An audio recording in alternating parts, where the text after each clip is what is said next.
Money Talk with Melanie, brought to you by MrCreditRepair.biz. Money Talk with Melanie features lively discussions of a wide range of global, domestic, and kitchen table financial topics. Money Talk with Melanie on 98.7 The Coast. Welcome to another edition of Money Talk with Melanie. I'm your host, Melanie Collette, broadcasting live from beautiful Wildwood, New Jersey. It's not all that chilly out, so I'm pretty happy. It's about 45 degrees. I'll take it because it's wintertime and I know it's supposed to be cold, but I hate it. I definitely hate it. Not as beautiful as the beautiful Davos, Switzerland, where the World Economic Forum is being held, where they discuss very prominently climate change. Now, I want to say this. I am not a climate denier. I think it's very important that we take care of the environment and Mother Earth. Very important.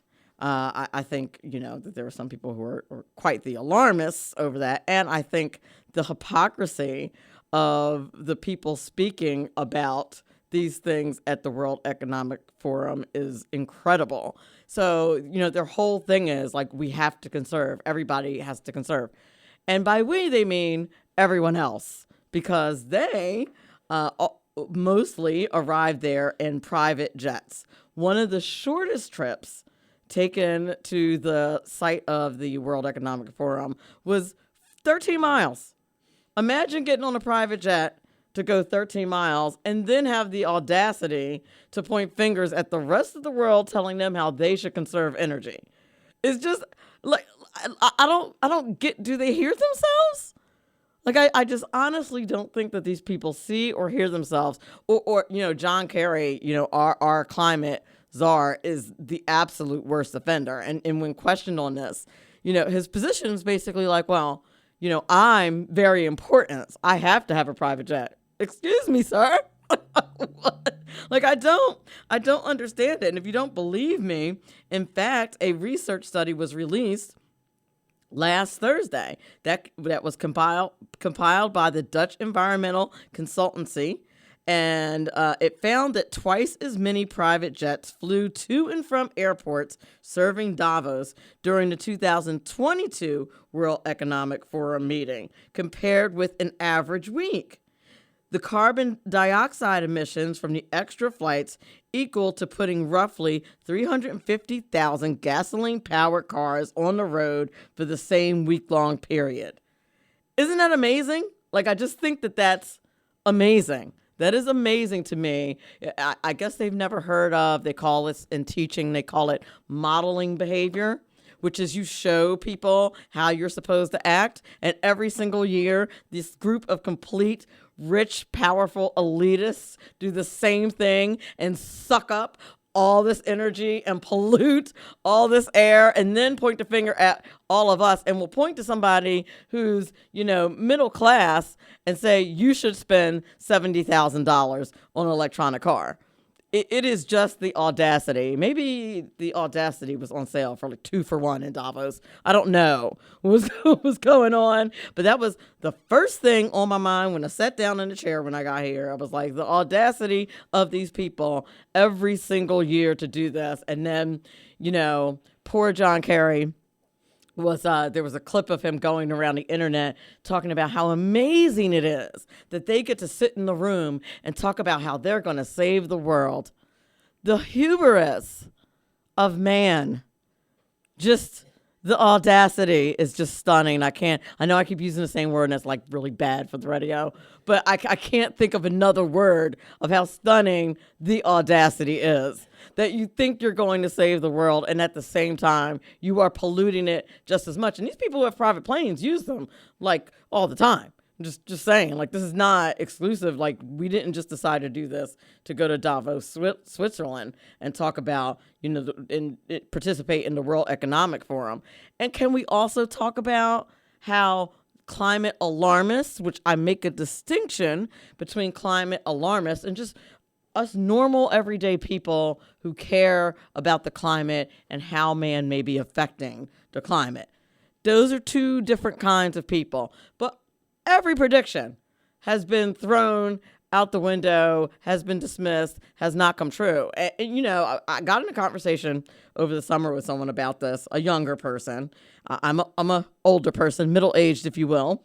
And they were talking about how, the earth is going to melt and we're all going to die in 12 years. I was like, yes, I remember that. I remember when it was called the Deep Freeze and it was on Time magazine like 40 years ago.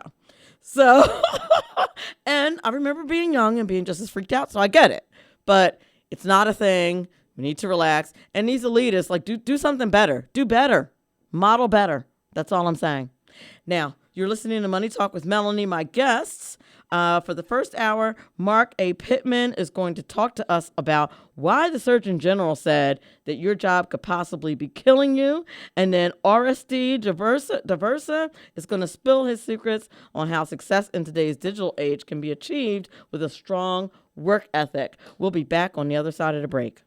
Unemployed or underemployed? Have no fear, the TaxMama is here. Fuel your best career move with TaxMama. TaxMama can help you become an IRS enrolled agent with our next live 6-month course beginning in May 2023. Or you can start now with on-demand courses. It's your career on your schedule. Job opportunities are plentiful. TaxMama offers unlimited access to her tax mentoring portal with all the testing materials you need to overcome any test anxiety. Get your 3-year tax education in 6 months and become an IRS enrolled agent through the TaxMama. Visit irsexams.school. That's irsexams.school now to get your best career started today. Money Talk with Melanie, brought to you by MrCreditRepair.biz.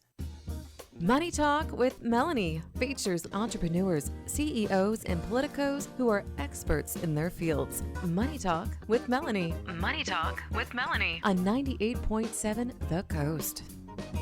Welcome back to Money Talk with Melanie. Let me ask you, does your job have you wanting to take a sick day? Well, we'll hear from Marc A. Pitman on why the Surgeon General could believe that working is actually killing us. A little bit about Marc Pitman. Concord Leadership Group founder Marc A. Pitman helps leaders lead their teams with more effectiveness and less stress.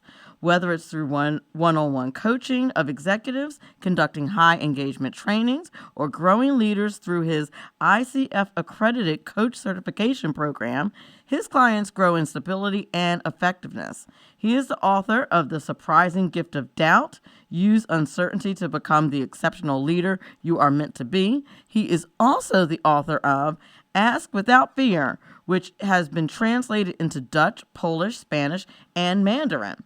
Marc's expertise and enthusiasm engages audiences around the world, both in person and with online presentations, and has caught the attention of media organizations as diverse as the Chronicle of Philanthropy, Al Jazeera, Fox News, Success Magazine, Real Simple, and now Money Talk with Melanie. Without further ado, I'd like to welcome to the show Marc A. Pitman. Well, thank you so much, Melanie. I'll have to add that to the bio. That's awesome. Yeah, yes. You like how I slid that in there? Oh, I did. That was smooth. Yeah. Well, welcome to Money Talk with Melanie. I'm really glad to have you on the show tonight. Well, I'm glad to be here, and I'm hoping that we thrive instead of what the Surgeon General says. Exactly right. Exactly right. So is there anything that I didn't say in your bio that you'd like to tell the audience? Any background you'd like to give the audience? Wow. I'm a verbal expressive, so I talk too much. I usually give $10 answers when people want a 10-cent answer. So you've given me a mic, which is a little scary. Relatable. I think one of the things that I grew up in a weird family that I had homework for school, and then I also had homework because I was a Pitman. So schoolwork was reading, arithmetic and writing. But Pitman homework was listening to motivational speakers and studying goal setting and describing your vision and learning all the possibilities that life has. But that's amazing. Kids need that.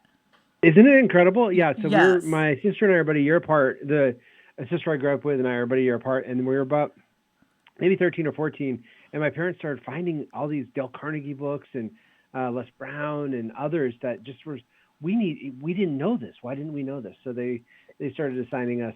We had to read a certain number of pages a day, and we also had to listen to a positive one side of a tape, Zig Ziglar, Brian Tracy, something like that a day. And it created this weirdness because I just knew when I got into college, you need to set goals and you need to write down things, and begin with the end in mind. That sort of thing was so important. So I think that's important too. That'll influence the rest of this conversation because although I may be young, which not many people accuse me of anymore, I've had decades of also this kind of focus. relatable. Yeah, when you can start talking in decades of knowing people, that is just bizarre. So it is. It truly is. But I completely hear you. So when I saw your profile somewhere, I can't remember where I saw it now. But I thought to myself, that is so true. You could have a job that could possibly be killing you. I don't think that people even realize that that's what could possibly be going on with you. Well, and that's where I think for those who aren't aware, if you go to hhs.gov, Health and Human Services, the Surgeon General recently put out some new guidelines for mental health, and they included mental health and well-being in the workplace as in part as a response to the term quiet quitting, which first of all, if we might start there, have you heard of the term quiet quitting? Have you used that on your show? I have. I've talked about it a tiny bit, but if you would refresh the audience's memory on what quiet quitting is, I'd love that. Well, I'm going to give my opinion on what quiet quitting is. To me, quiet quitting is doing your job and doing what's expected of you. Amen. Let the church say amen, right? I'm with my people. Okay, so one of the things is as a Gen Xer, I grew up with a lot of people that had a different work ethic and a different entitlement to privilege. So as the people that were older than me had to put in their time and do their work, and there was a process to things, and you worked late and you came in early, and none of that. And it's not necessarily bad, but it became toxic when there are different ways to do the same thing. So if you do Franklin Covey's second habit, begin with the end in mind.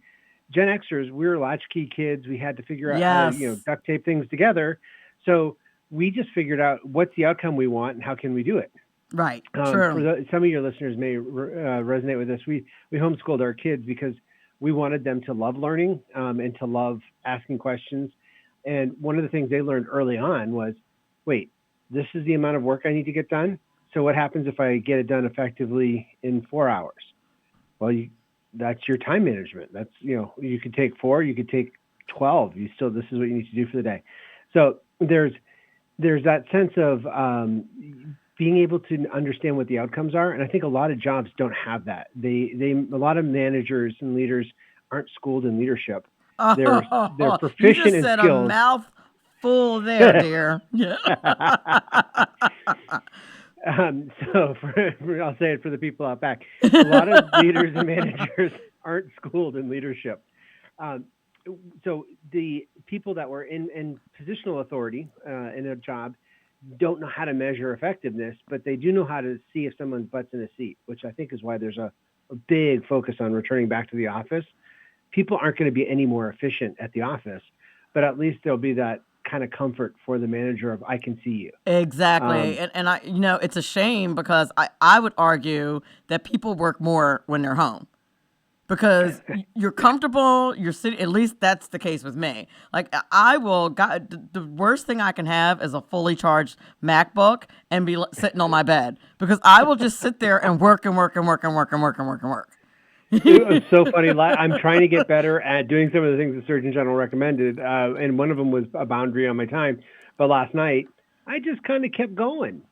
That's what happens, we turned on the right? TV, and there was some tweaking on websites, and there was other stuff to do.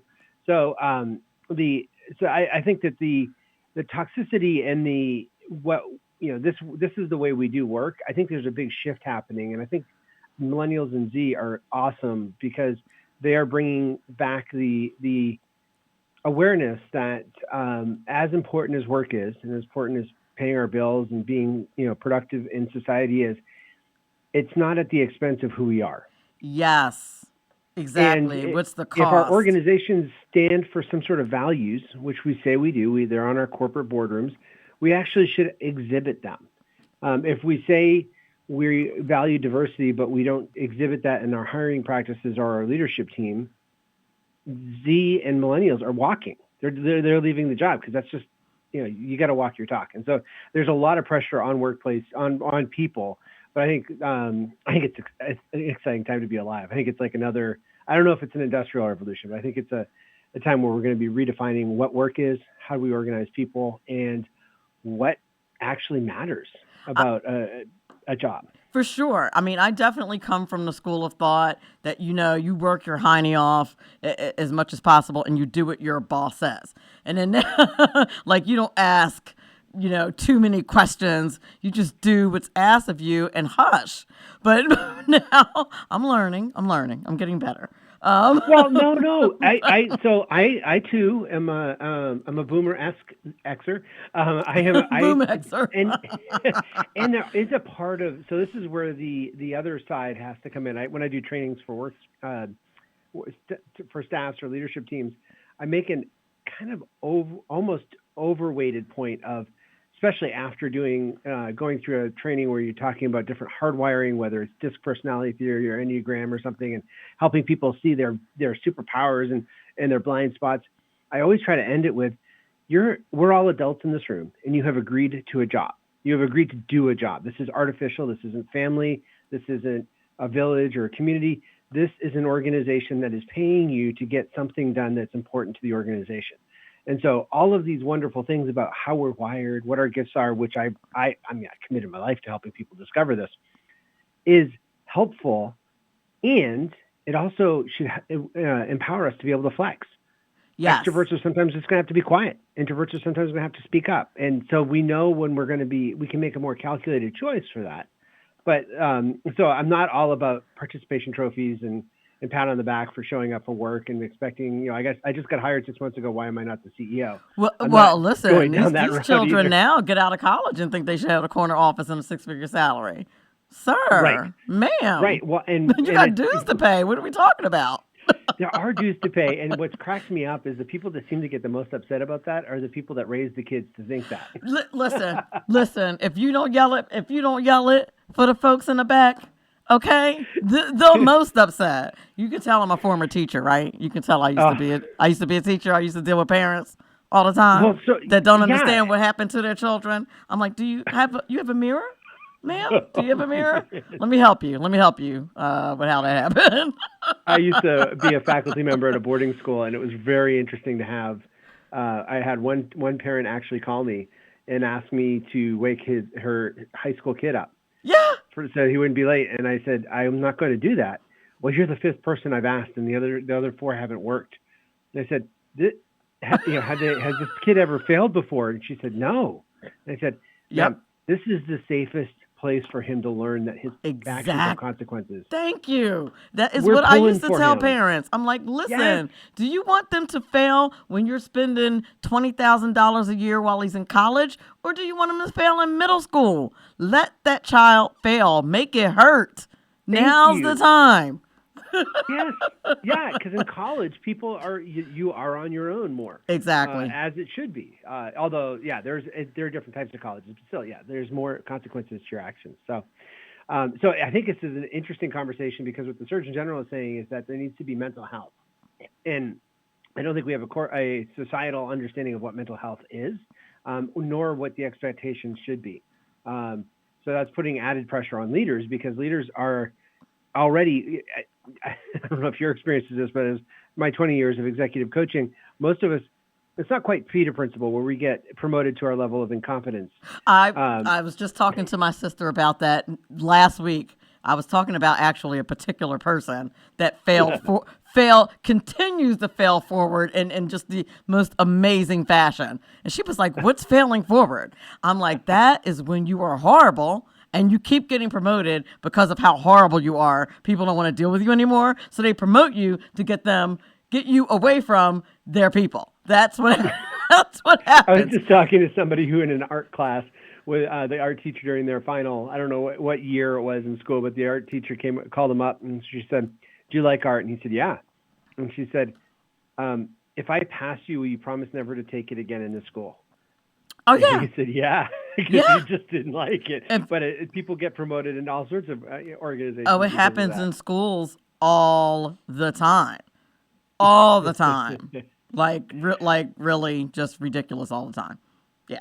So, It's bad. isn't it? I mean, so of course it happens like that at work. Well, so with this person, do you think was there? And maybe I shouldn't ask this, but was there were the systems just trying to push this person through to get them out of their hair, or were there any growth opportunities for the person that you could tell? There was a growth opportunity at another place, and the person took it. But it was, again, it's an area. Education is an area where they're hurting for people at this point. I'm one of the people who left the big teacher walkout.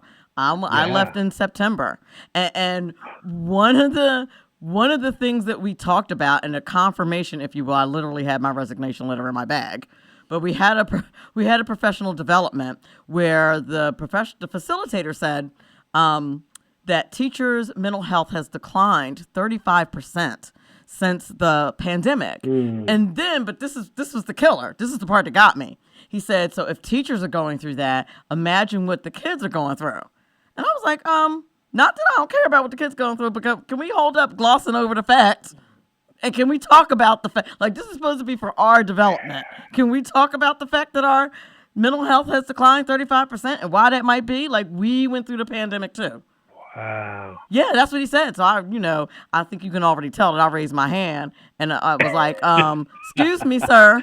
Excuse me. And they were talking about how teachers need to pour out more empathy on the kids. And I'm not saying that we don't. We need to love our kids as teachers. We need to be empathetic as teachers. But you can't pour out of an empty bucket.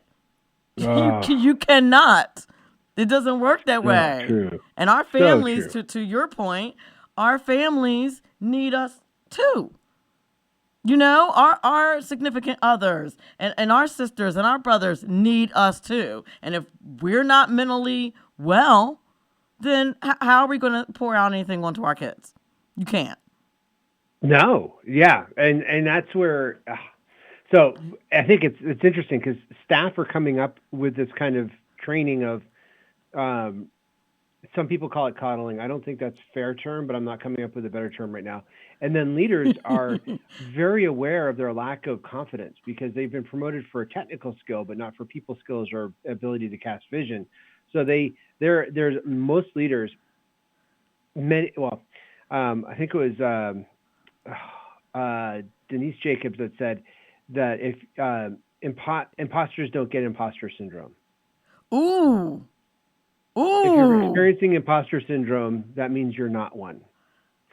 Okay, I love when this happens. Like, well, kind of don't, but because dead air is like not a thing on the radio. That's not good. But when a guest renders me speechless, I just came to understand imposter syndrome, like really understand it within the last year or so. Can you explain to the audience what imposter syndrome is in the context of the workplace? What we're talking about? Sure. So the way that I've seen it mostly, and I was quoting Denise Jacobs, who wrote the book Banish Your Inner Critic. Imposter syndrome is where you're listening to the criticisms in your head because you've been trained to look at shortcomings. You got a 92 on your paper. Why didn't you get 100? Where most of our upbringing is where we fall short. And so the imposter syndrome is where you're the negative side of fake it till you make it. There's a certain place where any growth means you have to leave your comfort zone. So you have to kind of play the part and then you become the part at some level.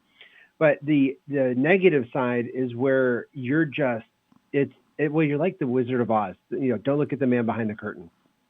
You're afraid you're going to get found out. You're second guessing yourself all the time. And then you start micromanaging and attacking other people because you're afraid they'll get too close and find out that you don't really know what you're doing. And Yes. and you're just making it up as you go along. Well, the news is that's called life.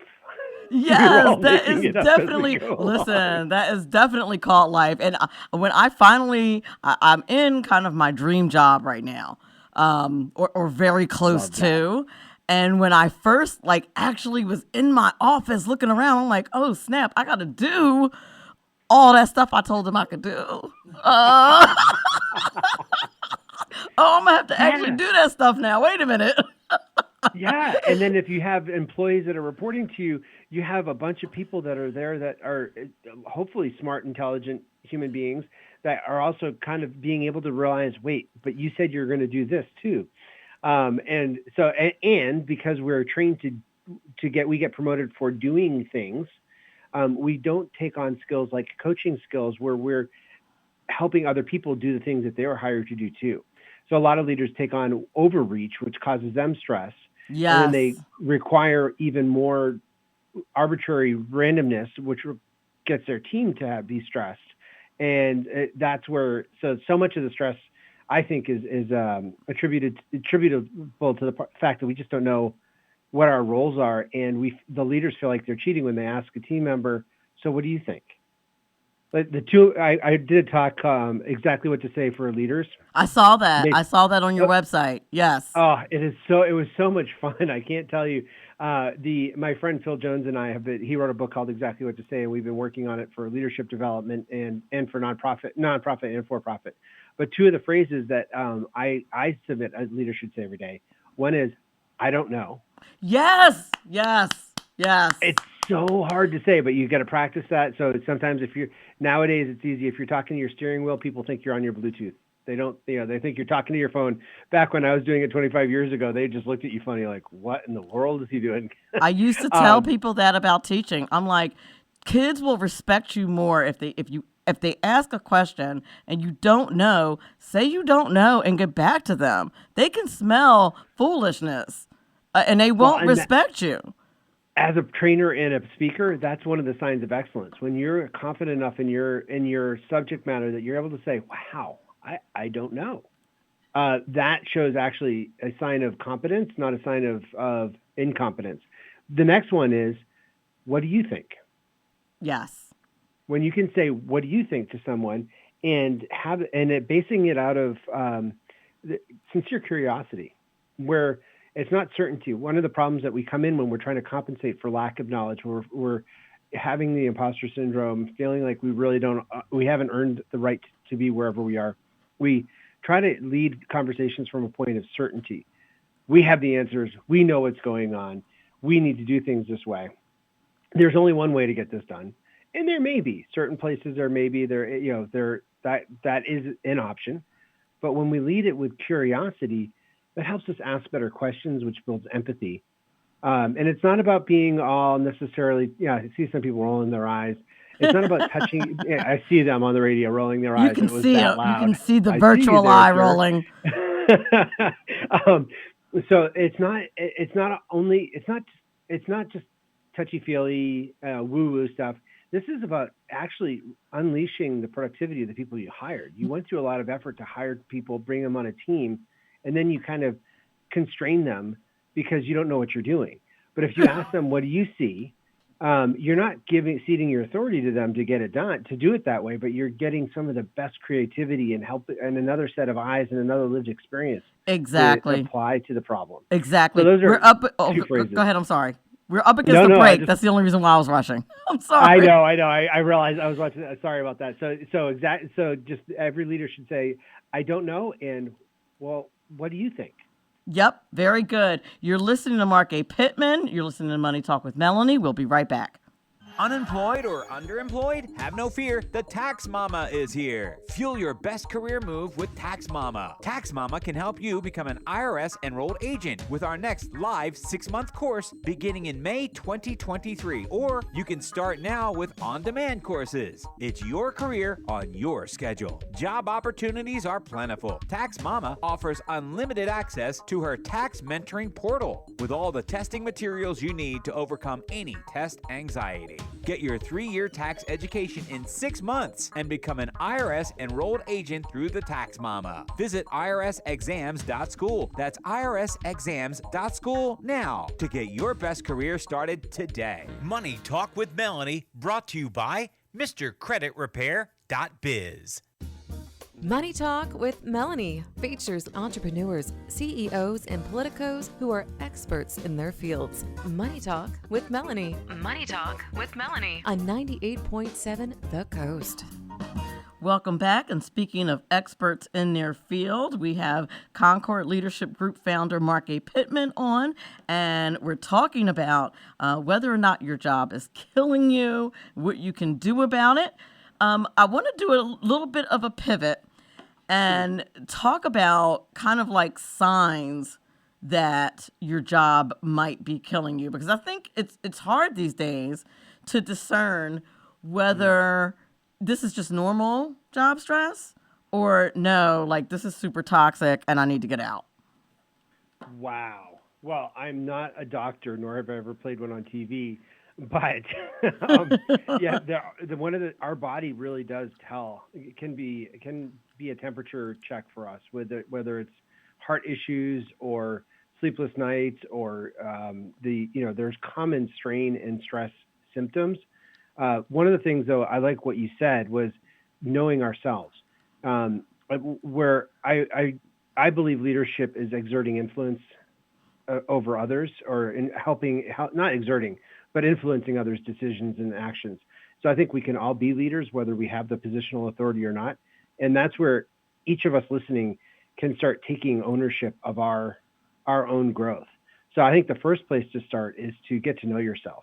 And Surprising Gets to Doubt, I talk about this as the experiment stage, where you just start trying on different certifications, you learn about different assessments, and then it's as you're wrestling with this doubt of why am I not measuring up? Why do I not get this? Why is this not coming naturally to me? Why do I not understand this? We learn a lot about how we learn and how we're wired. Yes. That doubt could mean that we are broken, but I firmly believe doubt could also push us into the internal stuff that we aren't encouraged to look at. We're encouraged to look at data and benchmarks, but there's another deep body of wisdom, which is the internal stuff, that inner nudge, the voice in your head that's talking, the happy voice, not the critic. Right. Yeah, the critic is a lot louder than the happy person usually. My goodness. Unfortunately, the critic is super loud. Like, say, not that I know anybody like this, but let's just say you've only got one C in grad school, and every time you look at your transcript, all you can see is the C. And not all the A's and B's. Right. Not that I know anybody personally who's that at all. Just asking for a friend. Right, hypothetical. But I think our culture is really kind of groomed that too, with looking at what we're lacking, and there's maybe some societal reasons for trying to keep a lid on weird, crazy behavior. I'm sure our psychologist friends could give us some more language for that. But for me, I think it helps us to do is give some credit to our lived experience, and to, as we internalize some of these things, like our hardwiring of looking at our motivational why we do things through the Enneagram, or our behavioral based what we do through DISC. Whether we are quick readers or slow readers, quick listener, if we pick up things from listening, or if we don't pick them up if people speak to us, those can all help us try to do whatever little things we can do in our own environment to shape our work, it gives us some agency to be able to say, well, I can control this. When my boss comes to me again and asks for something immediately, I can then say, may I share a story that I did actually in this case? Please. Okay, so at this boarding school, we had new fiscal year came along and given a whole new list of priorities. But in my understanding, I hadn't been given a new position. So the old list of priorities. Wait a minute, that's in the contract. I used to work at a place that did this under and other duties. You like that? Oh, as assigned, yeah. Yes, and other duties as assigned. Yes. And as you said, I'm the hard worker, come in early, stay late. I left a 40-hour-a-week full-time job so I could work 80-hour-a-week for myself as a self-employed person. Right. No. Yeah. You work so I took- so few hours as an entrepreneur. I know, it's such an easy life. Yeah. And there's all the benefits too. Yeah, absolutely. So I took a legal pad, and I really didn't know what was going to happen, but the pressure was so great, and this is where there can be constructive things with that pressure. I put all of my current responsibilities on one side of the legal pad, and in the new ones on the other side of that one piece of paper.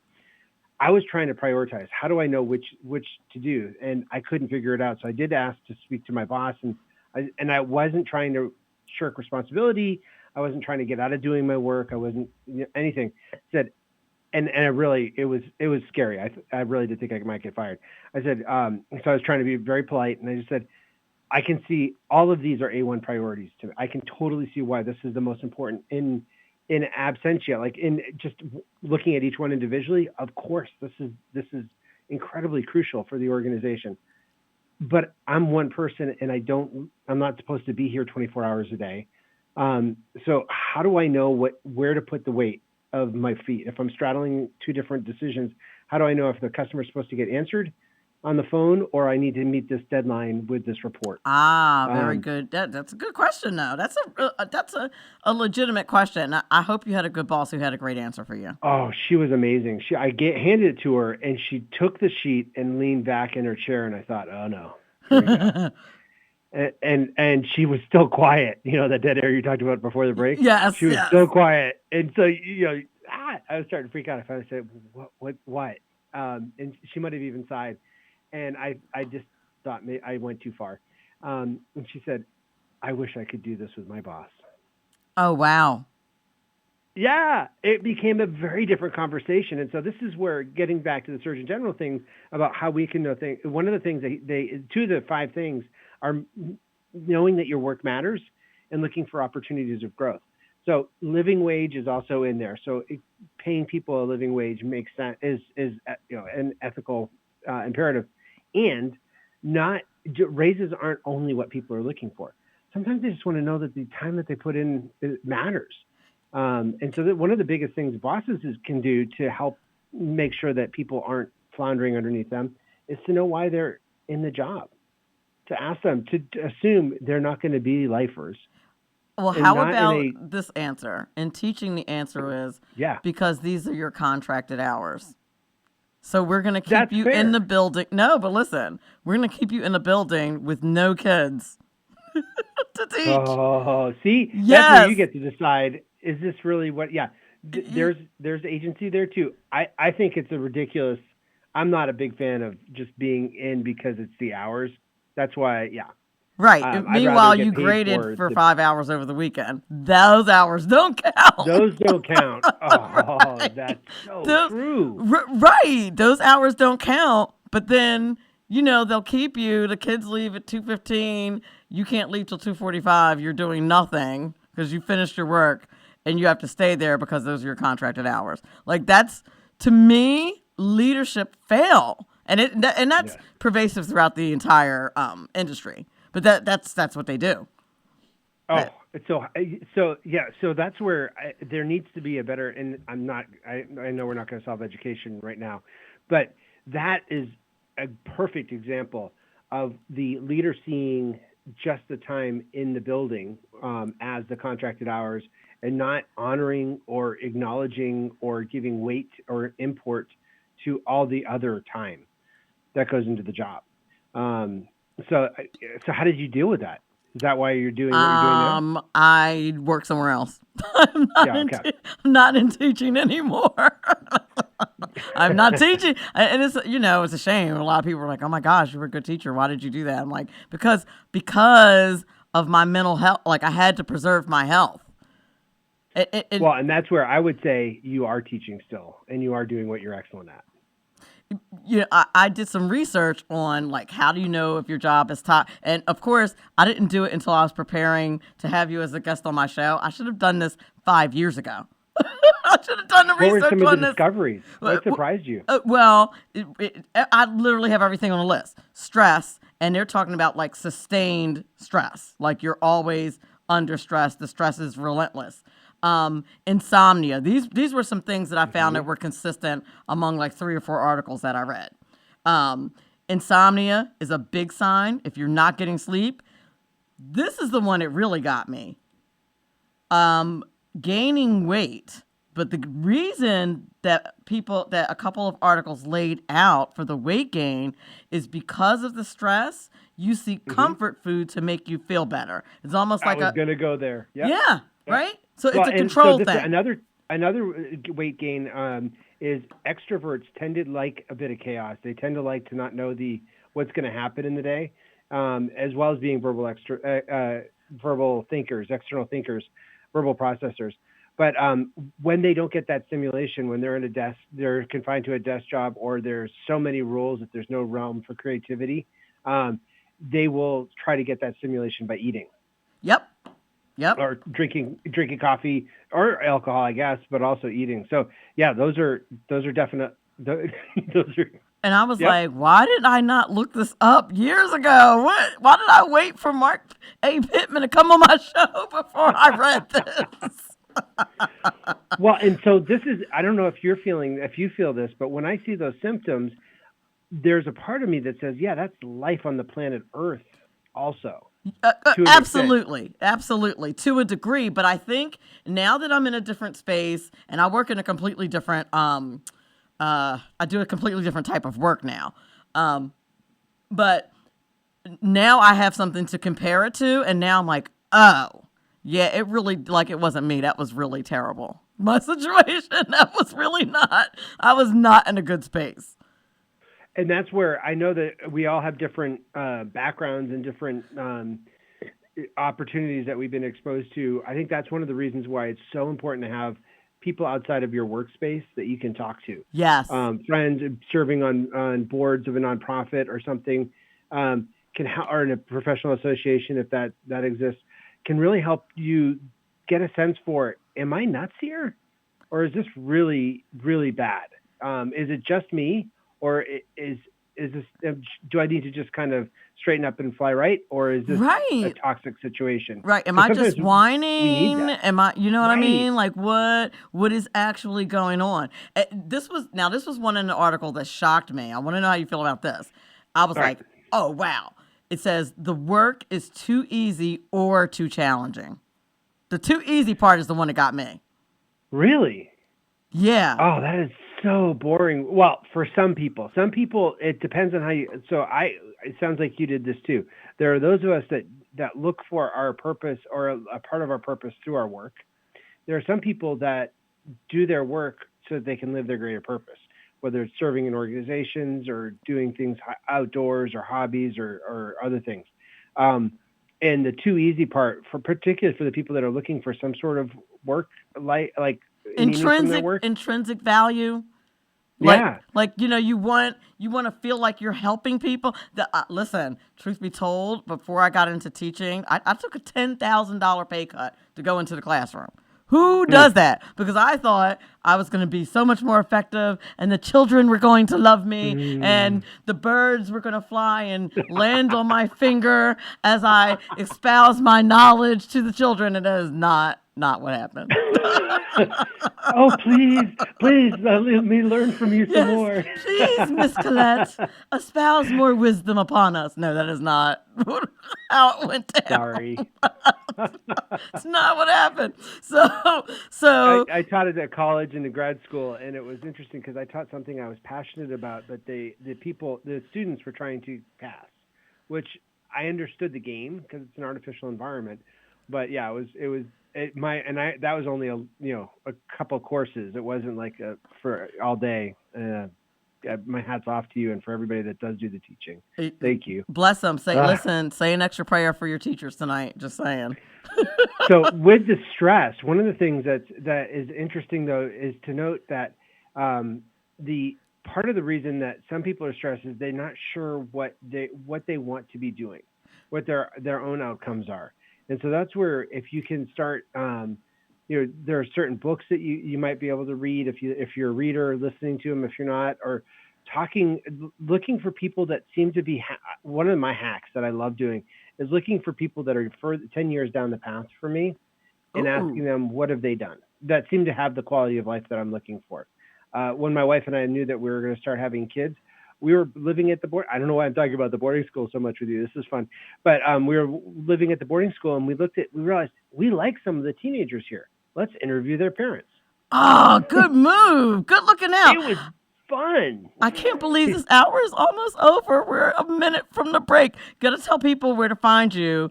You're foolish if you are in a role to hire someone for your PD and you do not hire Marc A. Pitman because he's going to improve your leaders. Just saying. I work with executives and teams. ConcordLeadershipGroup.com is probably the best place to find it, or the book Surprise and Gift of Doubt, which is available wherever fine books are sold. Excellent. Thank you so very much, Marc A. Pitman. Enjoyed having you. I hope you'll come back. Thank you. Thank you. Have a great night. Unemployed or underemployed? Have no fear, the TaxMama is here. Fuel your best career move with TaxMama. TaxMama can help you become an IRS enrolled agent with our next live 6-month course beginning in May 2023. Or you can start now with on-demand courses. It's your career on your schedule. Job opportunities are plentiful. TaxMama offers unlimited access to her tax mentoring portal with all the testing materials you need to overcome any test anxiety. Get your 3-year tax education in 6 months and become an IRS enrolled agent through the TaxMama. Visit irsexams.school. That's irsexams.school now to get your best career started today. Morning, beautiful. Oh, what a night. Yeah, it was. The party really started after you won pick 3. Hey, Sissy, I just sent you pics from last night. Oh, there's you riding a donkey. Oh. With Pick 3 from the New Jersey Lottery, celebrations are getting bigger because more winning tickets earn bigger prizes. Let's return the donkey. Oh, we can't keep them? Now, winning $1 straight wagers are guaranteed a $500 prize. Anything can happen in Jersey. Must be 18 or older to buy a lottery ticket. Please play responsibly. If you or somebody knows a gambling problem, call 1-800-GAMBLER. Your pup deserves all the best, so why not give them the best? At Salty Pets in Cape May Courthouse, we treat your Money Talk with Melanie, brought to you by MrCreditRepair.biz. Money Talk with Melanie features entrepreneurs, CEOs, and politicos who are experts in their fields. Money Talk with Melanie. Money Talk with Melanie on 98.7 The Coast. Welcome back to Money Talk with Melanie. We're headed into our second hour. If you missed the first hour, shame on you. You missed Marc A. Pitman, who talked to us about whether or not your job is killing you, how to tell that your job is killing you, and what you can do about it. Marc A. Pitman, just so you know, is a founder of Concord Leadership Group. So if you were someone who's in charge of an organization, in charge of, putting together your professional development days or something like that, I would highly recommend him. I also recommend that you listen to the first hour as a podcast if you missed it. Now, I must mention that we've been having some technical difficulties with our podcast platform here lately. So we are, I think, maybe 3 shows behind with the podcast, but that just means you get to binge Money Talk with Melanie once we get, I think this is the 4th show, and hopefully we'll be back up and running by next week. I'm not sure how long it's going to take, but I will be sure to absolutely let you know, and you'll be able to listen to that first hour of Money Talk with Melanie, where we talked about signs that your job is killing you. What can you do about it? And we mean literally, like the stress and everything else, and toxic work environments and all that good stuff. But our second hour guest is let me make sure that I get this right. I'm always so paranoid about pronouncing people's names right. But my second hour guest is Oreste J.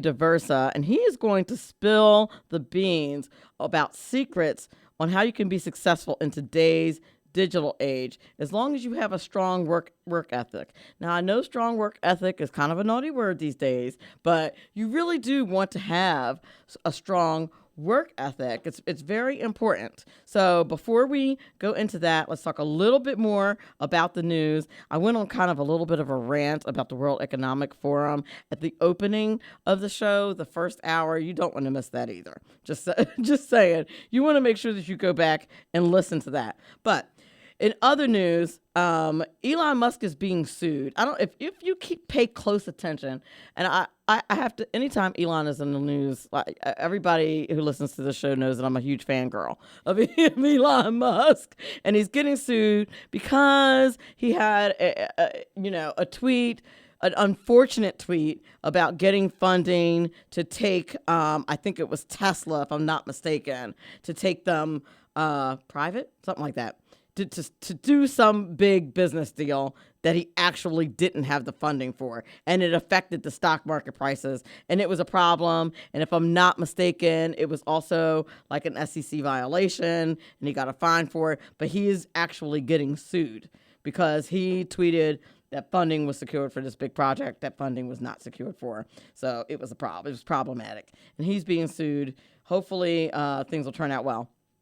I also want to talk about, keep you guys up to date on the FTX fiasco.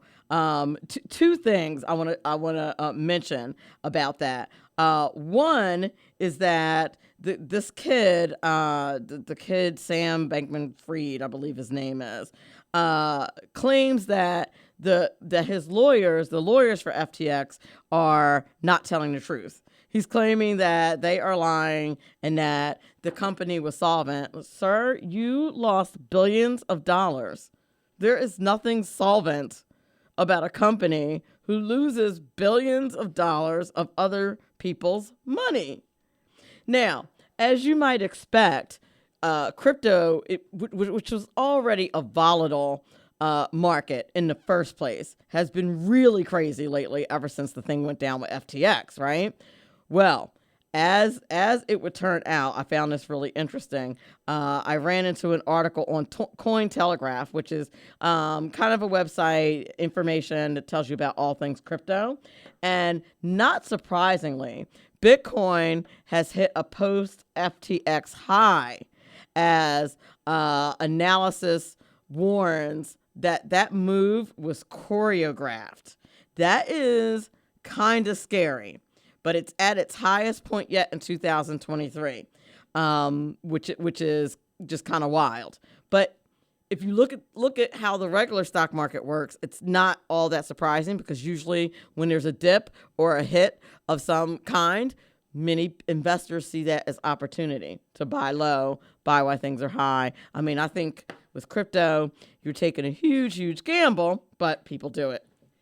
So I just thought those two things together were really interesting. Before we bring our guest on, I wanted to also talk about your money personality. Now, when I taught financial literacy, I used to have my students take this little quiz so that they understood what their money personality is, particularly if you are not awesome at saving money, if you are not a saver. Different people have different beliefs about money. And your money personality really can dictate how you handle your money. What is particularly interesting, if you fight with your significant other about money, chances are you guys have different money personalities, and that is why you're upset with each other all the time with how you manage your money. But there's a few patterns, and they're fairly new. Money avoidance. That's a person who believes that money is bad. I hear a lot of people say money is the root of all evil, especially your Bible thumpers, which, I'm a very proud Bible thumper. I don't mean that in a derogatory way. But a closer examination of that scripture, what it really says is the love of money is the root of all evil, not money itself. People get that confused. For my Bible thumpers out there, for my fellow Bible thumpers. So you don't have to think that money is bad. It's all about whether or not you love it more than you love the more important things in life.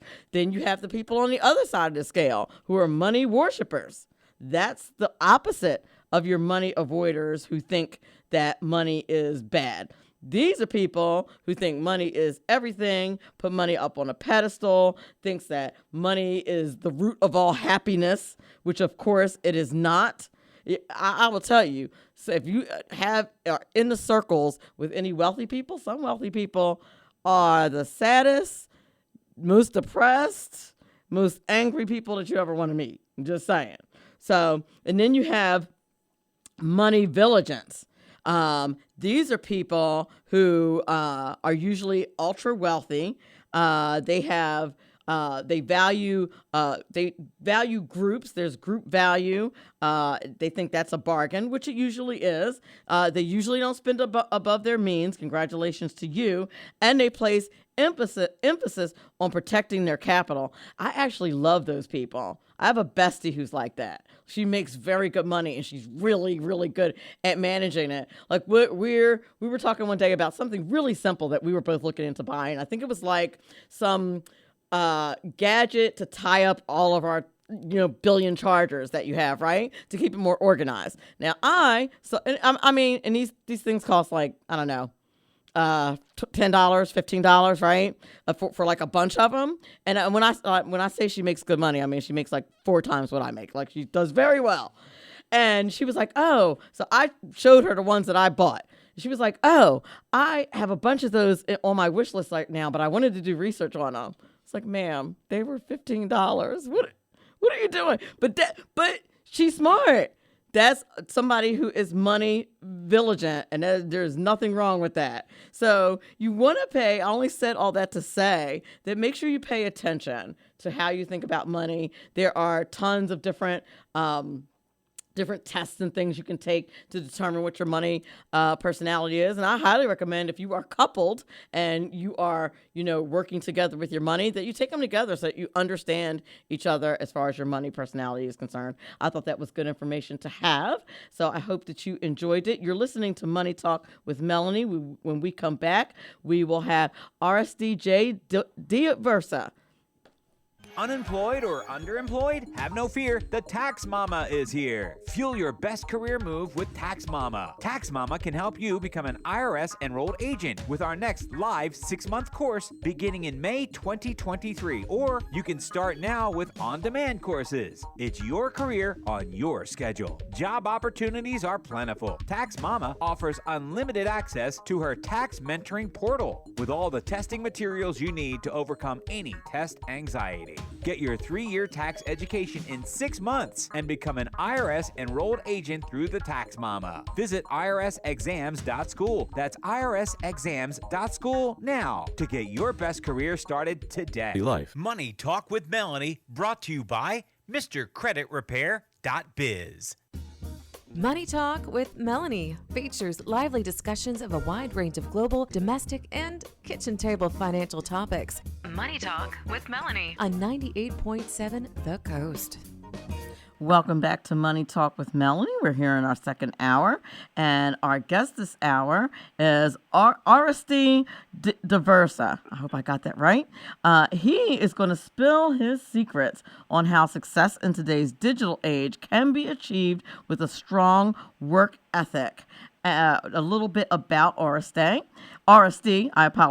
He is a business coach, consultant, a corporate trainer, university lecturer, author, public speaker, and spiritual coach / advisor. He is also an interfaith, meaning all faiths, minister ordained by the New Seminary in New York City, New York, helping people by offering spiritual guidance, helping find their true life's purpose, and living their true spiritual path. He has appeared on radio and television, as well as having his work featured in various newspapers and journal. And it's my pleasure to welcome Oreste to Money Talk with Melanie this evening. How are you? Very good, thank you, and thank you for having me as a guest on your show tonight. It's my pleasure. I love to always have a situation, not always, I shouldn't say it, but I love when we have the opportunity to talk about the hybrid between our faith and our life purpose and things like that. I think it's an important part of our lives, especially when we're talking about things like our work and our money. I don't know how people function without that, quite honestly. No, I agree with you. It's really all interdependent upon each other, and that's a fancy word to saying that one really leverages off the other one as well. For sure. So, yeah, I when I saw your profile, I really wanted to invite you on the show as a guest because I always think that when somebody has that context, that my audience is better for that. Yeah, I appreciate that. The truth of the matter is we're all spiritual beings having a human experience. So I believe in the following, and I share this with folks, that we're made up of really 4 to 5 components. And for the most part, people know what they are, but sometimes they need to be clarified. The physical, the mental, the emotional, and spiritual, and then there's the soul. The physical is pretty straightforward. It's our bodies. Then the mental is our minds. The emotional is the emotional heart. The spiritual is the life force. And the soul is the interface with the Creator or God or a higher power, whatever you believe that to be. The challenge that's been happening, I would say, these past 25 years is that the physical has been accelerating, and we're seeing the importance of the mental, especially with all the stresses that we're under in the modern-day society to earn a living and to balance the other things. And the other components, the emotional and spiritual, they play a very important part too, but in our society, for the most part, we don't discuss these things. But we could tell when people are out of balance or have a dis-ease situation on their hands. Ooh, that's an interesting phrase. So your focus, or at least most recently that you've written about, and we'll talk a bit about your book as well. I should also mention that Oreste is the owner of Metropolitan Small Business Coaching, LLC. So you should check out his website, metrosmallbusinesscoaching.com. I can't believe I didn't mention that. I apologize. That's all right. Thank you.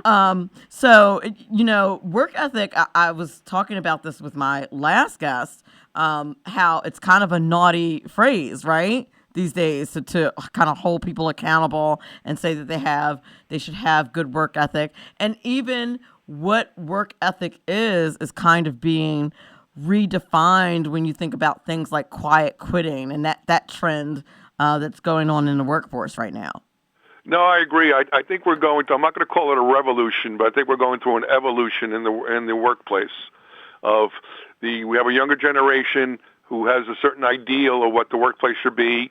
Then we have a older generation that knows what the workplace is, and we have to have kind of a meeting of the minds. The concern with these new terminologies of quiet quitting, quiet firing, and now the new one happens to be quiet hiring, is we're going to an era which is not good, of not talking and not communicating.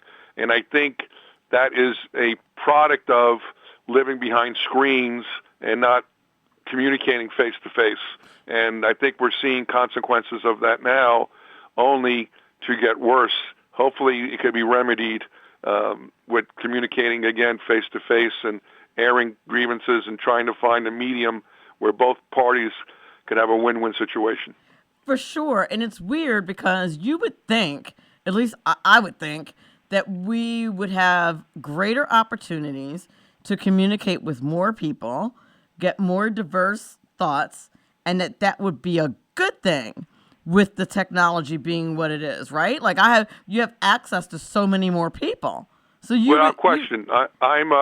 I was in the technology industry for 20 years, 10 of which in the .com era. I'm a .com refugee, and technology is a double-edged sword. Unfortunately, it's a good thing and it's a bad thing. As the book says, these are the best of times and these are the worst of times. We're communicating with people on a global level. I personally do business with people all over the world in various ways, and that to me is simply amazing in this day and age, that I can send an email to someone in Bangladesh, and within 30 seconds to a minute, they're communicating with me. And what's even more fabulous, and this was, showing my age a little bit, there was a cartoon show called The Jetsons many years ago. I recall. when they used to show video conferencing. And now video conferencing is no big deal. We do it as we breathe.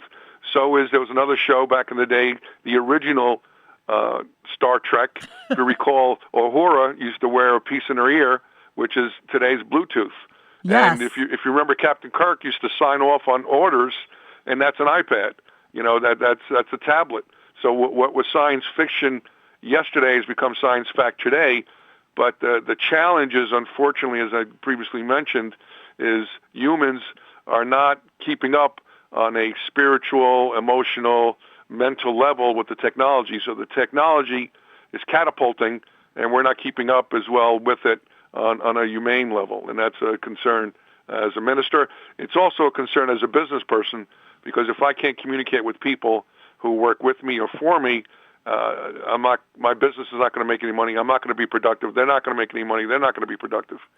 It has multiple ramifications. That's for sure. Lots of ramifications with that. So I talked a little earlier in the opening about work ethic and how I think you agreed that work ethic as a term is kind of being redefined or evolving. How would you define work ethic as it stands now? Well, work ethic, the basics are the basics. Work ethic means you're going to show up on time. You're going to put in a day's work for a day's wage. You're going to make the effort to be a contributing member of that organization, be it a business, be it a nonprofit. Someone's paying you a wage, a salary to deliver certain services, and you should be delivering those services on a timely manner. My concern is words like your word is your bond is starting to not mean anything anymore. So if you tell your employer you're going to deliver X amount of a task on a given time, on a given date, you should be delivering and holding to that word that you gave. That word is like a verbal contract. And unfortunately, those verbal contracts are not being honored. Yes, it's like a suggestion now. Yes, exactly. and that's a big concern because organizations can't work on suggestions. They have goals and objectives. In the private sector, it tends to be financial. In the public sector, it tends to be objectives. But the work ethic is the grease that keeps the machinery of organizations going. And if that work ethic is not there, sooner or later, the cogs are going to start squeaking louder and louder, and eventually the cogs are going to start breaking off teeth to the point that the organization doesn't function properly. For sure. Now, in your piece that you wrote about work ethic in the digital age, you list, it looks like it's in alphabetical order, some characteristics of a strong work ethic. I noticed appearance was on there. Well, go ahead. I think that's one of the kind of areas in which we've deteriorated a bit. We don't get dressed anymore to go to work. I agree with it. Right. So you don't. When you look good, you feel good. When you feel good, you produce good. The challenge is, and I know we've all gone through the COVID together, and COVID should not be used as an excuse to just forget about reality. All right. Back in the day, when you went to work, there was a certain dress code, and the only time that was lax was casual Fridays. Right. And even then, you still looked professional. You didn't look like you lost everything and you had holes in your jeans and you came to work that you're not ready to work. People need to understand work is work. That's why they call it work. Correct. If it wasn't work, they call it something else, like play. It's not play, it's work. That is You're absolutely going to work. true. Work. Right. Go ahead. And even when you have casual Friday or casual days, people don't seem to understand like boundaries. They just go all in. Like, okay, Casual Friday does not mean your holy pajama pants. Like, that's not. Exactly, and that's the challenge. Casual Friday. Yeah, no, the pendulum, unfortunately, has swung too much to the casualness and too much to the relaxedness. Again, I use the word organizations as opposed to just businesses because it doesn't matter whether it's profit, nonprofit. An organization has goals and objectives. In the world of business, it tends to be revenue. In nonprofit, it tends to be goals oriented to the mission statement of the nonprofit. But for these goals to be reached, everyone in the boat needs to push their own oar and do their piece of it, so the entire organization can win. So to me, it's a win-win-win situation. If you go to work with a good work ethic, chances are you will get paid and probably get paid more and probably advance in your career. Yep. The middle management, the people who manage you, they will see you grow and they will grow in turn going to other positions. The organization wins because now the organization meets its goals and objectives, and hopefully they'll reward you in a manner that's appropriate as well. So, but without that work ethic, without everyone doing their piece, and it doesn't matter what that piece is, but it has to be done. And if it's not done properly and in a timely fashion with discipline and done every day, every work day, you're going to start having problems. Exactly. Now, the another characteristic on the list, I'm going through these because I think it's needed. Like, I think people need to hear it, which is why I'm breaking this down, because when I saw that list, I was like, wow. Now, I think attendance is a given, right? Yeah. You need to go to work, obviously. Right. You need to go to work. You need to go there whatever time your boss is expecting you. Right. And you shouldn't be leaving early, unless there's, a good reason for you to be leaving early. So attendance is a given, I would think. Now, attitude, I think, is another thing that has kind of been lacking, like having a good, positive attitude at work and kind of like a willingness. I think you have it under, I guess, cooperation is another word that you had that describes a good work ethic. Well, you want to have no one says you have to love the company that you're with, the organization that you're with, but you do want to have a positive attitude because you really want to be part of the solution there, not part of the problem. So you need to understand, again, you're being paid, so the minimum you could do in return for that payment is to act in a manner that's fitting of someone who wants to be there and someone who appreciates having a job. As you know, there are many people who are unemployed, underemployed, and really are scraping by. So you're fortunate enough to have a job. And again, nobody says you have to be, a happy-go-lucky person every time, but at least make the effort of carrying a positive demeanor while you're at work.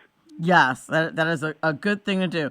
Now, communication, I find, is so tricky, only because bosses can be so different, right? Your supervisors can be so different. So the level to which you communicate, in my opinion, is sometimes dictated by the kind of boss or supervisor you have. I mean, it could also, of course, be your issue as well if you're an introvert or somebody who's shy and doesn't really like to talk. You can see I clearly have that problem.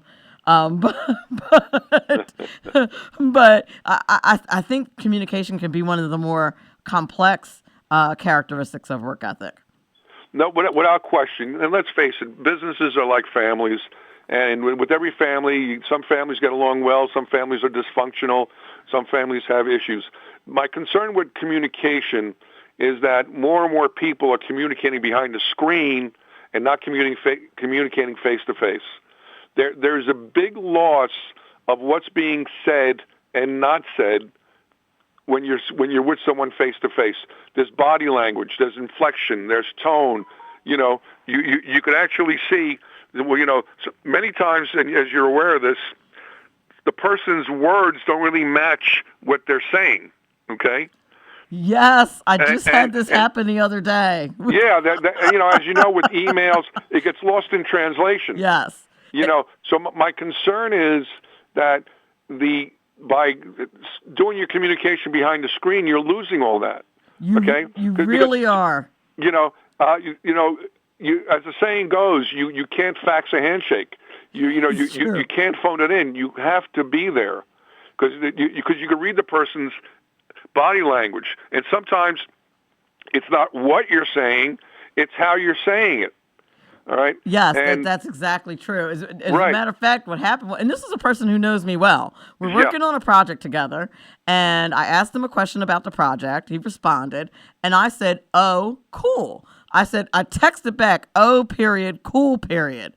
Right. And he texted me back, "Well, you can just forget about it then. You don't have to do that." And I was like, wait. So I called. And I was like, no, I meant that like in a super positive way. But when I went back and looked at it, I was like, no, that definitely does not look positive. Yeah. I was like, I should have said, "Oh, comma, cool, exclamation point," right? Yeah. Would have been better. But, right. To your point, you lose stuff in the behind the screen as opposed to not talking. Yeah, and that's very important, especially, when you're young. Now, obviously, 100 years ago, I was young as well. So there's a lot of learning that's done face-to-face through mentoring, coaching, supervising, and most of it is done face-to-face. You can't, mentor someone. You can technically mentor someone through email, but you're getting a lot more face-to-face because as you're speaking face-to-face, you can see, is the person really understanding you, Or are they just acting like a bobblehead and nodding their heads, and it's going in one ear and not the other, and it's really not sticking? That is exactly right. I used to tell my students that when I was a teacher. I would say to them, when I'm speaking to you, I need to see your face looking at me, looking at you, so that I know that it's like what I'm saying is hitting, like it's getting through. And if I can't see your face, I don't know if it's getting through or not. Right. So that's a very good point. Professionalism, another thing. I don't know if it's COVID. I don't know what happened. Unfortunately, COVID, somehow there's been an unwritten rule that it's okay to behave or not behave in a professional manner. It's okay to dress or not dress in a professional manner. There's certain rules of conduct that we all need to engage in so that society works well. You know what I mean? And again, it's not about liking and not liking. Society works because we're all willing to compromise to a certain degree of who we are, and especially working in an organization. Yes, and I like to refer to those as standards. People don't like that word. I know, but I'm like, there, if we all kind of agree to a standard, and we all agree that this is where the standard is, then we'll all get along a lot better once we all know what the standard is. Right. Well, regarding success, you may not like the fast food restaurants, okay, but they're producing money hand over fist because they have standards, they have processes, and they know how to behave to customers. They know how to treat customers. So it all works and it equals success. There's a discipline, there's a work ethic. People are there when they're supposed to be there. They're taking orders when they're supposed to be taking orders. They're giving customers their food, and it works like clockwork. Again, but I rarely hear anybody says, I like the food at Acme Fast Food Company, okay? We all like the fact that it's convenient, we pay X amount of money, we get food, and we were on our merry way to doing our next task. That is very true. That is absolutely true.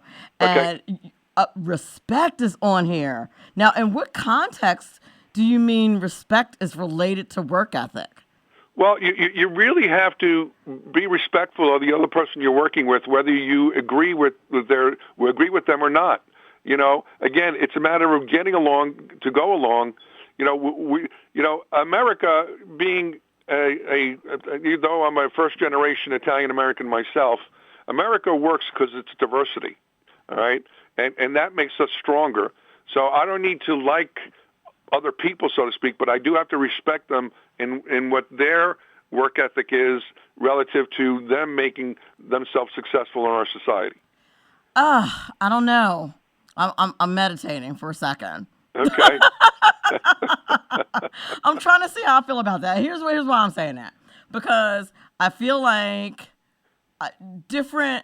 for example, like different age groups, right? Even different cultures have different work ethics. And we're I feel like as Americans, instead of people having to kind of meet our mark, that we have to meet everybody else. We're expected to be multicultural instead of the people who want to work here meeting what our culture is. And I don't know, I kind of think that's the way to go. Like if I were to work in, I don't know, Germany. I have a girlfriend who works all over the world. She worked in Germany for a few years. I feel like you have to meet whatever their standard is if you're going to be working in Germany. Right. So like the same thing should be true if you come here to work. But I agree with you. And at one time we had that, like post-World War II. Okay. Now the challenge is we have 4 people in the room. We have 7 opinions. And that makes it difficult to work. If you recall, after World War II, the baby boomer generation, and yes, I am a baby boomer, but it made sense. You worked. You put your time into work. You went up the corporate ladder or up or whatever ladder you're in, and you had something to show for it. Now the challenge is, unfortunately, again, we have so many disparate systems that we don't have a common standard anymore, similar to what you were saying earlier, and that makes it very difficult to function. Indeed, and I wonder how you respect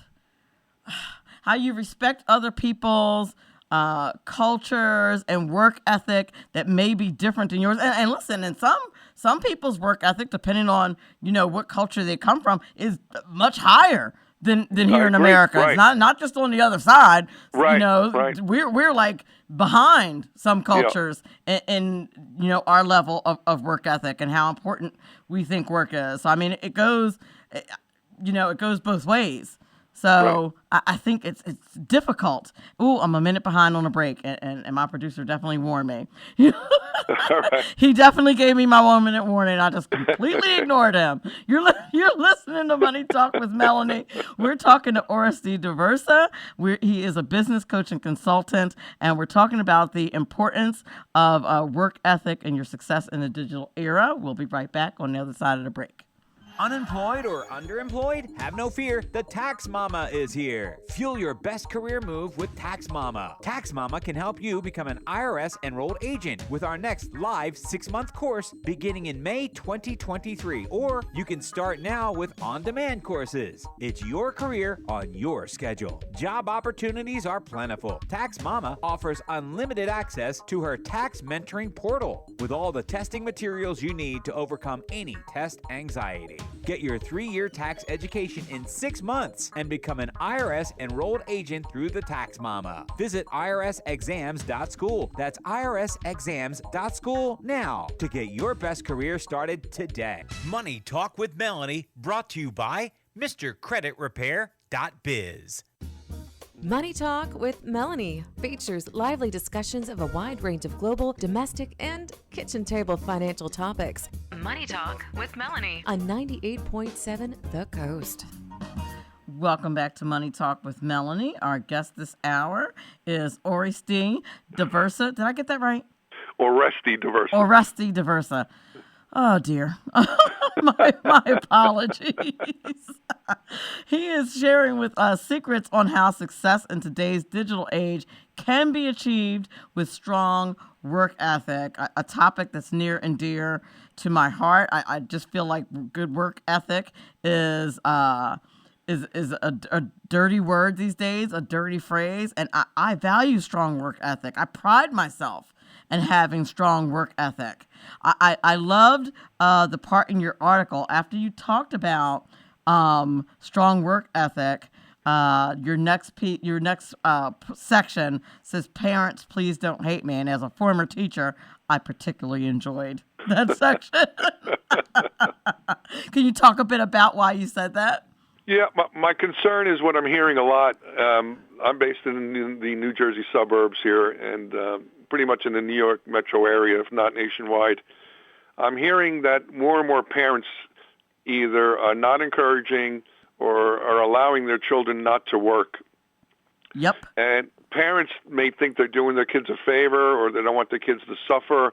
Whatever the reason is, they're not doing them a favor. Because what's going to happen is sooner or later, they're going to hit reality in the face. Reality 101 is going to smack your children right in the face, okay? On their first job, they're not going to be prepared for the workforce. The workforce, even though some employers have been, I hate to use the word coddling to parents or helicopter parents, which I think is a mistake, but unfortunately they need employees, so they do what they have to do. Children need to understand the importance of working. Besides financial, they need to understand the skills that they get from going to work, the building the work ethic, social skills, interfacing with other people, understanding responsibility, understanding how to have interpersonal skills with other people. The list is endless. Building your network. I mean, we could chat the entire remaining of our time together on why children should be working. And let's talk about the word work. All right, work doesn't always have to be financial. It could be a internship. It could be helping, volunteering at a local dog pound. The point is to start learning skills that they will be using the rest of their life. Because if they don't learn them at a young age, I don't know what people think when they get a college degree, that all of a sudden magically they're going to be able to interface with the workforce. Oh, they really think that that's the way it works. Right. Like they really literally do. I think that's the way it works. And I'm right. like, I mean, what? parents think my child's going to get a degree.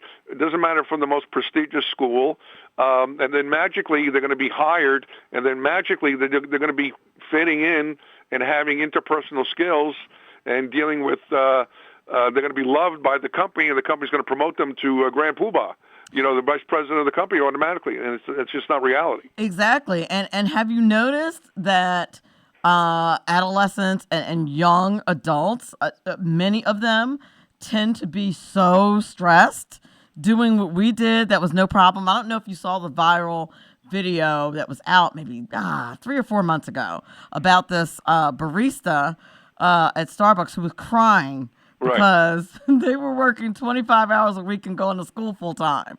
Right. And they were really just like, I'm so put upon, and life is just so hard. And I was like, I worked a full-time job and a part-time job. Right. And did a full schedule in college. Exactly. Like, what are we talking about? No, unfortunately, again, because what's happening is, and my observation is, because I think we're living longer as a whole, people are maturing later in life. So you have someone who's in their 20s has the behavior of someone who's in their teens, and so on and so forth. There's also not a reality check of what it takes to make a living. The reality is, yes, it's becoming, I won't say the word harder and harder. We'll use the word challenging, and more challenging become a living. But the reality of it is the opportunities are out there, and you need to learn how to balance yourself. Hence, what I said to you before, we've taken off on the physical plane, but no one's teaching us how to really deal with the modern day stress. And I think that's a part of it, that the younger generation, really all generations in our society, is not taught how to deal with stress. And stress just manifests itself in so many different ways, unfortunately. Exactly. And I don't understand. Like, I get it. You don't want your kids to be stressed, but stress is kind of a part of life. Like, I can't tell you how many parents have told me, oh, well, that my kid was crying because that assignment was so hard. Right. Yes, ma'am. So was statistics. I cried too. Like, that's what crying is. What happens when you get frustrated. That does not mean that it's wrong. Well, it just means you cried. It doesn't mean that the teacher or the professor is doing something wrong. No, I agree with you. And unfortunately, people are mistaken kindness for weakness, and they really don't understand that it takes pressure to make a diamond. And it's part of life, because the reality of it is, if you think you're stressed now, wait till you have a family. Wait till you have children. Wait till you, exactly. Again, we could spend the rest of our time together discussing the stressors of life. And heaven forbid you have some type of physical illness and manifesting itself. Right. Heaven forbid you lose a loved one while you're going through your life's journey. I mean, we could talk forever. You want to talk about stress, Exactly. Personally, and I took care of two parents for 18 years, as an only child. You want to talk about stress, all right? Exactly. And I think that, the parenting styles, the parenting books that were out as these kids were coming up basically was like, put your kid in a cotton ball room and never let them experience the slightest bit of discomfort. Right. And I'm like, okay, but if the first time they experience discomfort or stress or have to discipline themselves to manage their time appropriately, if the first time they do that is when they get their real job, it's too late. It's too late by then. No, I agree with you. And the classroom is the perfect place to do, for lack of a better word, tempered stress in a controlled environment. Yep. Because you have the support to go to the professor, to go to the other resources that the college and universities provide, to go there and say, look, I'm having a tough time here. What can I do? Yep. And unfortunately, it's either feast or famine. Either you go from a cotton ball environment, like you just said, to an environment that you can't cope with, and that leads to other problems, as we see this huge problem with addiction in our society. Yes. All right? Because I'm stressed, I can't deal with life. Give me something to soothe my pain. And unfortunately, there's always going to be stressors in your life. It's the way you handle them. And if you talk to the most successful people in the world, some are with us and some are transitioned. If you look at Muhammad Ali, you look at the folks who have made it, whoever your hero is in whatever field you're in, if you look at those people, and many of them have YouTube bios out there, these people broke their bananas to get where they are now, and they'll tell you horror stories. Arnold Schwarzenegger, he's my generation. Hopefully your listeners know who he is. Yeah, of course they do. Okay. Yes. He, to win the Mr. Universe contest, he had to sacrifice going to his father's funeral. Oh, wow. Right? He had to make a hard decision. And his work ethic is brutal. He was exercising, and I'm sure he still does to a certain degree, X amount of hours in the day while working a construction job. He used to work a construction job during the day, and in the evening, he used to pump iron, and also used to take acting classes. Okay? Wow. You want to talk about stress. And a whole bunch of other people who are successful, and even people who are modern-day success stories. If you can get a hold of them or their stories, they'll tell you what they're doing to get the life and lifestyle that they choose. So again, it's about good stress and bad stress, but we're not taught the mechanisms of how to deal with stress in a constructive manner. That is absolutely right. And I'm like, I wish you guys let that kid fall, let him scrape his knee, let him fail.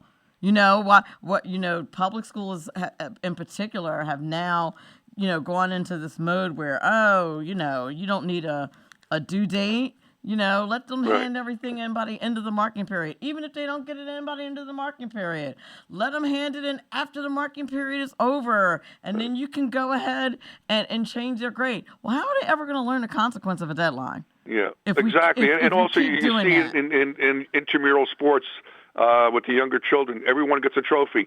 That's not reality, okay? Not everyone gets a trophy. All right. That's exactly right. And how do you measure that? How do you aspire? We've forgotten all about one of the most basic values to humankind, which is an intrinsic value, right? That feeling of success. And if you try to make everybody the same, we're all not the same. We have different gifts and talents. And really part of the excitement of living every day is figuring out exactly what they are. Right, and success is earned; it's not given. And people, want to be given success. They want the instant pill, and it just doesn't work that way. You talk to people who are healthy all the time or in shape all the time. It takes work. It takes work. You see the work you do. I mean, to get to what you're doing now, it took work. It took investigation. It took knowledge. It took interfacing. It took networking with people. And now, look, you're reaching all these people and helping all these people out. But you have to put the work in. There's no shortcuts. And if you do get the shortcuts, chances are you won't be able to handle it. Exactly. That is exactly right. And then your third point is that adolescents will understand money better if they work. And listen, some of the things I hear these children saying, one of the things I used to teach was financial literacy. Okay. One in a high school, and one of the things I've heard a kid say, actually recently, a young person that I know, was complaining that he gets money from work, but he always has to spend it on things like food. And I was like, well, yeah, that's how it works, sir. Like what? Right. That's one of the expenses in life. He was like, well, what do I get by working? I'm like, well, you get money to buy food. I'm like, food. Right. And as you get older, it's called housing and called a car. Clothes. It's called building your life. Exactly. Right. And I was just halfway stunned and halfway like, for real? And he was really like, I don't understand what's going on. Why do I have to buy food? Why can't my mom just keep buying it? I was like, right. I was like, so when is she supposed to spend her money on her? I just want to gauge. I mean, he's a fully grown person that I was talking to. Yeah, what concerns me reminds me of the old joke. I can't be out of money. I still have checks in my checkbook. Yeah, exactly. Well, is there anything in the bank backing up those checks? Yes. Well, it doesn't work that way. And the best time to learn about money And building a strong work ethic is while you're in school with a part-time job. Right. You know, kids, I would hear kids say there's no point in algebra, for example. Right. And I'm like, no, you know what the point of algebra is? You learn discipline, resilience, critical thinking in puzzles and logic. You're learning a whole lot of things that you're going to need every day in life. I would tell kids, going to college is not about being smart. Right. Smart is only like maybe 40%, in my opinion. College is about that discipline. It's about time management. It's about organization. It's about learning how to deal with different personalities, a la your professors. Right. You know, I worked as a professor for about 5 or 6 years, and the first time someone's parent emailed me, I totally clowned that kid. I was like, you kidding me? You have your mommy email me? Because that's... You don't have your mommy email your professor, sir. What are you doing? Yeah, right. But this is the generation... I understand that, but unfortunately, the society's made it acceptable. Another point of college is teaching people how to think. My concern is people don't want to think anymore, and that's not a good thing. They don't, because we have information at our fingertips, and some people are missing that is nice, but you're supposed to absorb and meditate on that information, not just... I agree. You know what I mean? Not just go, okay, I have the answer now. It's like a calculator. You know, but you need to know how to do the math first, longhand, and understand how to do that, and then you add a calculator to the mix. Yes, my students would be so mad. I would teach them how to write checks and how to do their checkbook, like the manual way, the old school way, and then I would introduce them to online banking. And they'd be like, what did you teach me that for? And I'm like, because how are you going to know if there's a mistake made if you don't know how it's done, if you don't know the background? Right. How are you going to know? Unfortunately, we're at the close of the hour. Please tell people where they can find you, where they can get your books. Repeat the title again, if you would. Yes, what the book is called Life Beyond the Pandemic, and there's a free chapter available on my website, www.lifebeyondthepandemic.com, and my other small business website is metrosmallbusinesscoaching.com. Excellent. I really appreciate you being on the show. Some great information, Oreste. Please come back, and the show will drop as a podcast in the next few days, and I'll be sure to tag you. Very good. Thank you very much. Media. I appreciate you having me as a guest on your show again today. Thank you. Great job. You have a great night. Thank you. You too. Bye-bye. Unemployed or underemployed? Have no fear, the TaxMama is here. Fuel your best career move with TaxMama. TaxMama can help you become an IRS enrolled agent with our next live 6-month course beginning in May 2023. Or you can start now with on-demand courses. It's your career on your schedule. Job opportunities are plentiful. TaxMama offers unlimited access to her tax mentoring portal with all the testing materials you need to overcome any test anxiety. Get your 3-year tax education in 6 months and become an IRS enrolled agent through the TaxMama. Visit irsexams.school. That's irsexams.school now to get your best career started today. What a Money Talk with Melanie, brought to you by MrCreditRepair.biz. Money Talk with Melanie features lively discussions of a wide range of global, domestic, and kitchen table financial topics. Money Talk with Melanie on 98.7 The Coast. Welcome back, and I want to say thank you to my two guests tonight, Marc A. Pitman and Oreste J. He did such a fantastic job this evening. Both of them did. I want to thank Sam on the boards tonight. Did a fantastic job. I want to thank you all for listening, whether you're listening to the show live or via podcast. I do thank you. Definitely want to thank the one and only Eva Rosenberg, a.k.a. the TaxMama. Make sure you check out her irs.school website so you can sign up for one of her classes and get another stream of income or change your career altogether.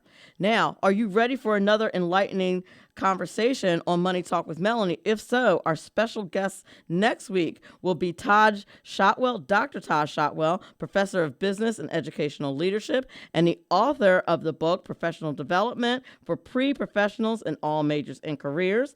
Plus, we will have Tracy Gorgaril, who is the CEO of G2 Ops, with a focus on pathways to successful STEM careers as an experienced woman. You do not want to miss it. Remember, All of this is important because, after all, it's your money.